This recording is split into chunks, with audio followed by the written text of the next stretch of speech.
Hello everyone and welcome to the new episode of Senzal Insights. I have a great honor to have with me Ramin Heydarpour, CEO of Ynvisible. Welcome to Senzal Insights. Thank you. It's a pleasure to be with you.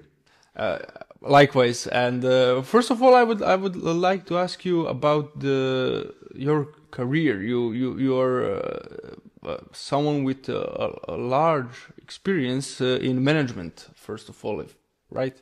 Yes. Thank you for that. I have about 35 years experience in product development and product commercialization. I started as a product development engineer. I became global vice president of R&D for a very large company. I also have an engineering consulting company that focuses on product development and product commercialization for large brand owners. I came to Ynvisible 3 years ago as chairman of the board of directors and CEO of Ynvisible, helping our company bring products to the market.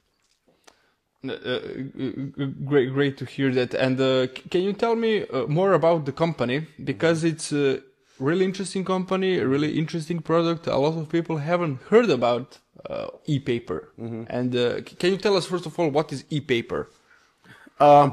E-paper are paper-like screens. Imagine your cell phone. Okay. You get most of your information from your cell phone and your computer screen. It's a fantastic media, but it's expensive. Yeah. It's limited to a form factor, and it uses a lot of energy. If you look at Internet of Things, you need screens that are thin, flexible, ultra low power, and sustainable. Yeah. Easy on the environment. So we make paper-like screens, if you will. That's the easiest way I can share, tell you what it is. It's an electrochromic technology, and that's what it is. And is it a patented technology? Absolutely. We've got a wide array of patents, not only around the display itself, but how you drive it and the inks that goes into it. Okay. So we are proud of our patent portfolio around this technology. Okay. And what your portfolio consists actually? Any kind of the screens or like some specialized? We make three types of products, general, if you will. Okay. We make what we call status indicators, screens that tell you how the product is performing. We also make what we call displays, if you will. Okay. And we make labels. So labels, displays, and status indicators. Yeah, I saw actually, if I'm not mistaken, on a gas station, for example, prices of a gas. Yes. For stuff like that, to way smaller screens, all kinds of variations, which is really interesting. So basically, your market is currently, as I saw, it's really small, but with huge potential. It's projected around 12 to 13 million by 2030.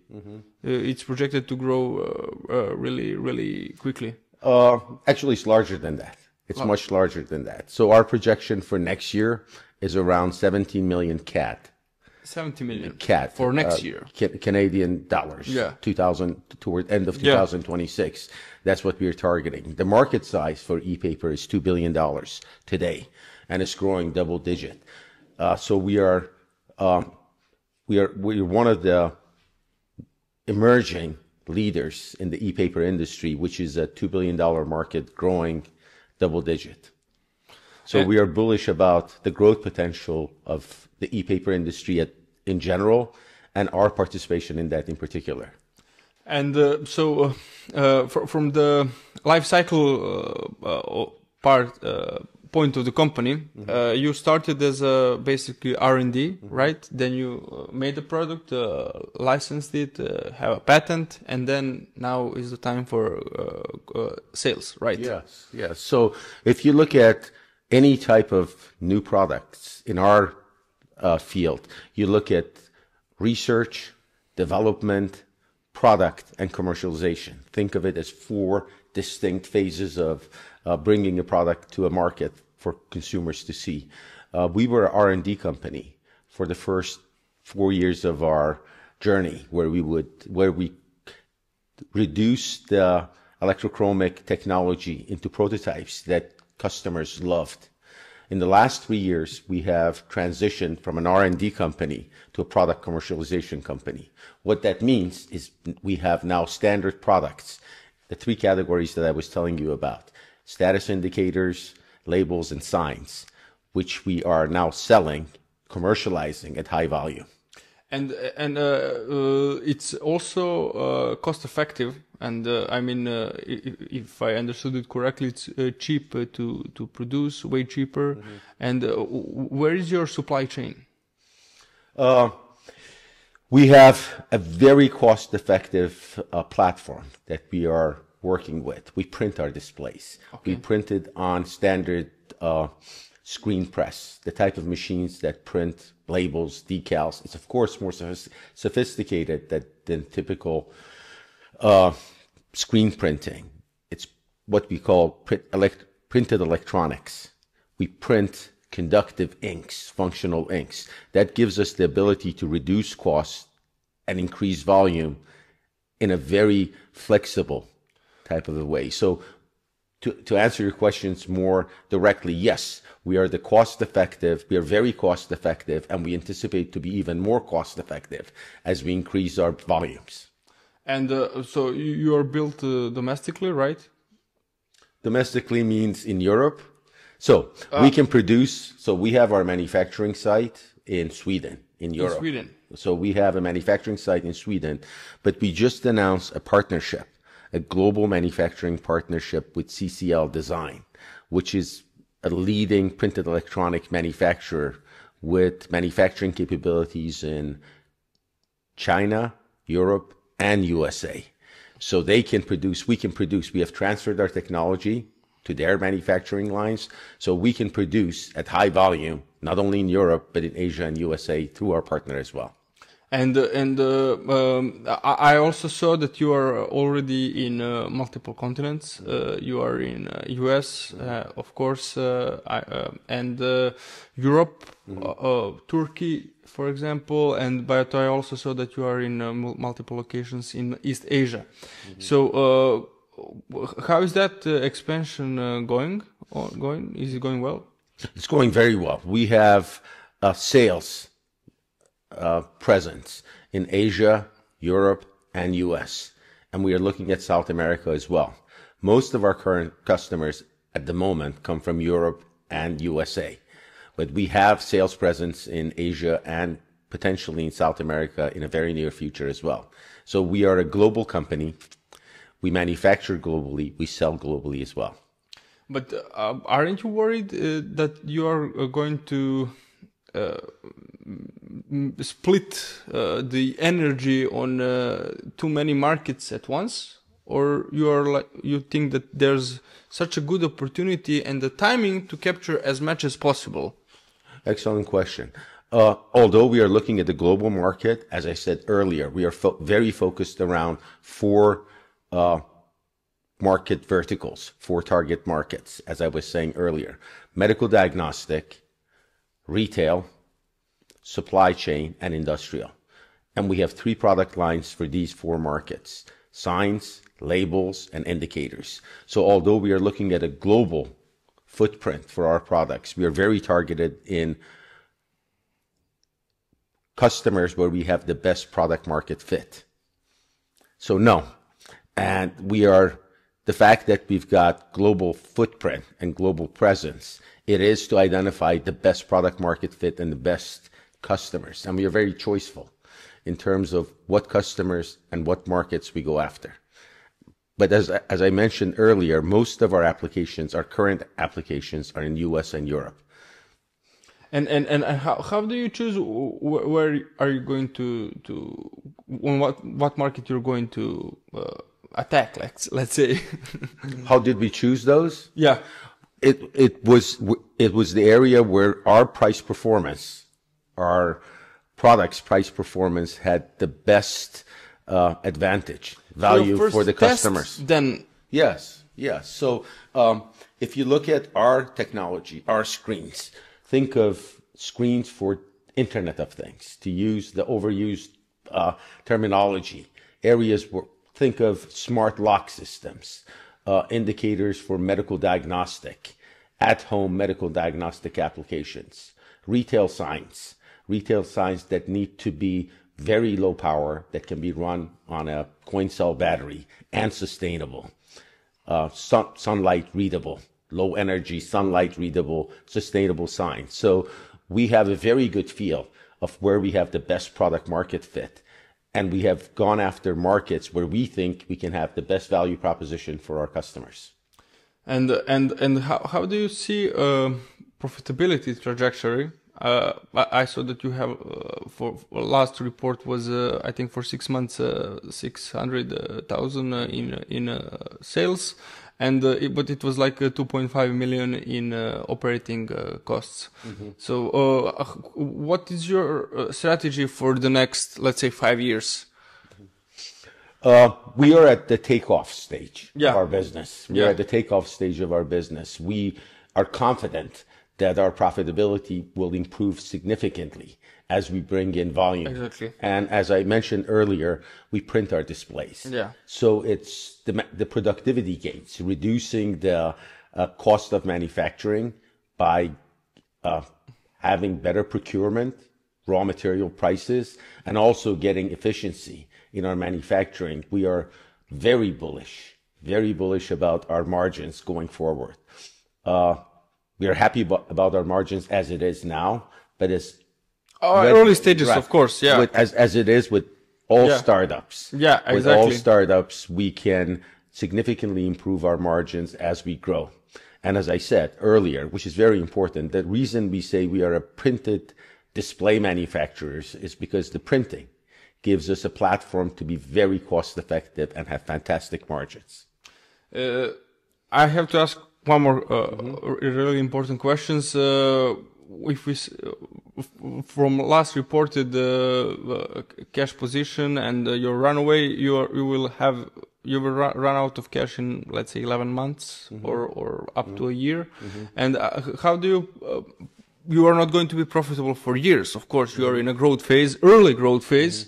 And so how do you plan to raise additional cash? I can't really share that with you now. Okay. We have very good kind of options around that. Okay. Our cash requirement, of course, our sales will have a very significant impact on the type of cash requirements that we're going to need and our scaling capabilities. So as we grow, we may need additional cash to improve our production, to buy production improvement, production equipment, to increase our sales, but we are confident about our run rate versus cash burn rate that we have. And what about insiders, insider ownership of the company? How does that stand? What's the percentage of the insiders owning the company? What's the public float? It's about 8%. 7 to 8% are insiders of the total shares owned. That's what I can share with you. Okay. And your largest competitor, E-Ink, is a 10 billion market cap company, which is really interesting. Do you? And there's probably multiple other smaller competitors. How do you differentiate from other competitors? Is it by targeting, trying to specialize only in some industries, different strategy, or is it a superior product, or both? There are areas. So we compete with the market leader in our industries around e-paper, around areas where we have better cost performance profile. That's amazing. So that's one area. And there are areas where our competitors cannot really compete. We can offer displays in any shape, any format, at any volume. So our printed electronics platform gives us an ability to customize display for many different applications. So we win business around customization and flexibility, where our competitors can't compete. And we compete with them in some markets around cost and performance. But at the end of the day, there are areas where, of course, they have much better value proposition than us. So I think that's the best way I can answer it. Yeah. I mean, yes, you are focusing on certain market parts, and I mean, you're a much smaller company, basically a startup that just started with new products and strategy, and it's expanding. And I mean, a really young company. Yeah, and to kind of build on that, if you look at e-paper, there are two technologies that can deliver e-paper type of screens. One is called electrophoretic technology, which is what our competitor uses, which is literally inks that behave black. They go black and white based on the electric field. They started in 1997. It was an MIT spinoff. 10 years later, they sold for $200 million as a small company. And today, you know, you shared the sales and the market cap of our competitor. Yeah.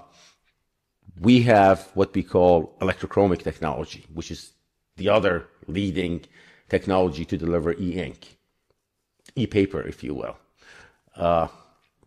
So that's kind of a high-level view of how you can make an e-paper, either electrophoretic or electrochromic. We are a leader in electrochromic technology around e-paper. Our competitor is electrophoretic technology. That's kind of a technical background. That's really useful. Thank you very much. And how is current geopolitical situation influencing the business? I mean, you have a product that is in line with new regulation. Mm-hmm. It's cost effective. It's ESG. It's everything that's required by the new standards. And but the more important part is cheaper than the regular ones. So by logic, if we have some way of economic slowdown, let's say, or something like that, people should go with the cheaper versions. Or is my logic flawed? You know, some of our markets are, I wouldn't say indifferent to geopolitical pressures. Like our medical diagnostic type of products are consumables that are not recession proof. Yeah. But recession resistant. Yeah, exactly. Recession resistant. So we are confident about those.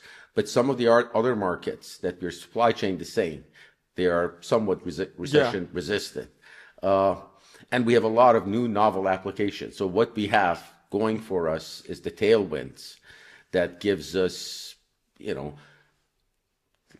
traction in the markets that we have. But of course, some of the markets that we are serving may be affected by recession. But overall, we are confident about the portfolio of the products that we have and the markets that we are serving, the two key markets being medical diagnostic and supply chain, which are somewhat recession resistant. Yeah. And the cost plays into that also. So with the new tariff regime, if you will, as I mentioned earlier, we can produce in the US, Europe, we can produce at the area where customers want to. That's huge advantage. And that's really important. And I'm really glad that I heard that. Actually, I'll have to ask you a few more questions. First, how do you invest yourself? So, are you more? I ask everyone the same question. So are you more into small cap companies yourself? Are you more large cap ETFs? What kind of investor are you? Not a very good one. Not a very good one. So I have a professional banker who manages my portfolio. I like small caps. I like technology small caps. I have a lot of energy around it. I also invest in indices, overall indices. I'm 60 years old. So my investment strategy is somewhat, you know, of course, predicated by my age and my retirement. But I have a professional banker who manages my portfolio. I myself, the part that I invest in are in companies like ourselves. If I see a technology that I understand and I see it has got potential and it's got legs, I'm all for it. Yeah. But it is a portion of my portfolio, as you would say. But to be honest with you, what you're asking me, I'm a much better manager than I'm an investor. Okay. So that's the honest answer fair. to you. That's fair. That's fair. Yes. And for how long are you invested in the markets? Oh my God, 30 years. 30 years. Yes. And I'm glad to hear that because in Serbia we have less than 1% that are invested in the markets, and for various reasons, of course, political, economical. We were under communism for 45 years basically, or 55, however we put it. I mean, it was 45, and then after 10 years of socialism. And but people here are scared about the markets, and there you are being 35 years in the markets, your life savings depends on it. Are you in the bonds or are you 100% stocks? No, it's mixed. It's mixed. It's mixed. At least in the U.S., where I come from, it's the best return on investment by far. Yeah. Better than real estate, better than gold, better than, cash. It's by far the best investment year over year. I've done about 11% on my investments, 10 to 11% over S&P. So if you look at S&P 35 years. For 30 plus years. That's amazing. For 30 plus years, and that's important.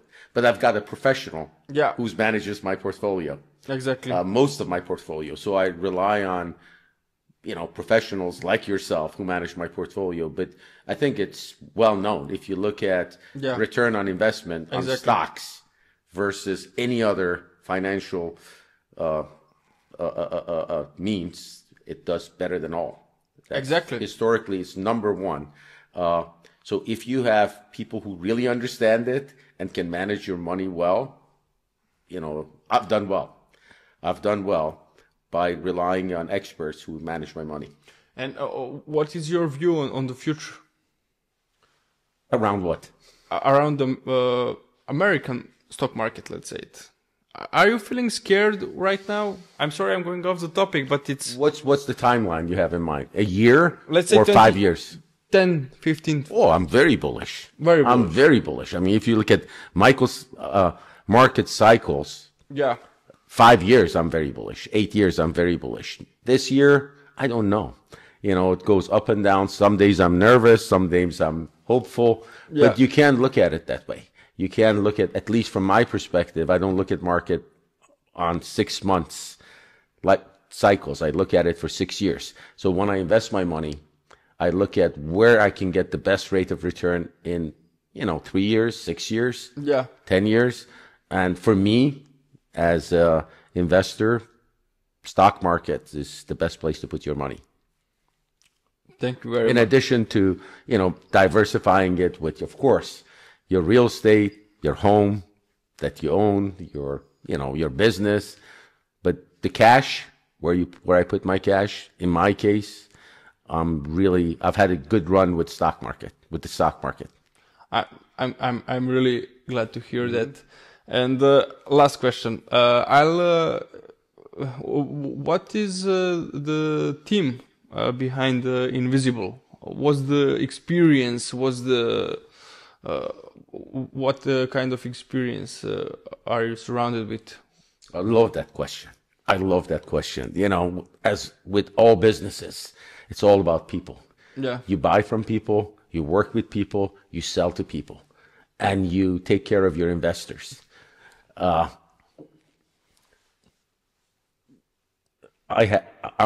privileged to work with a very talented, entrepreneurial, global group of colleagues. We have our people in Sweden, Portugal, Germany, and the USA, and a small group in Canada as well. So we are truly global. What brings us all together, the glue that brings us all together, is our passion around building a business and technology, and our culture of teamwork, ethics, being good to ourselves, to our environment, to our customer. So, I think we've got an entrepreneurial and talented global team that's focused around building something that's bigger than us And that's exciting. That's truly inspiring.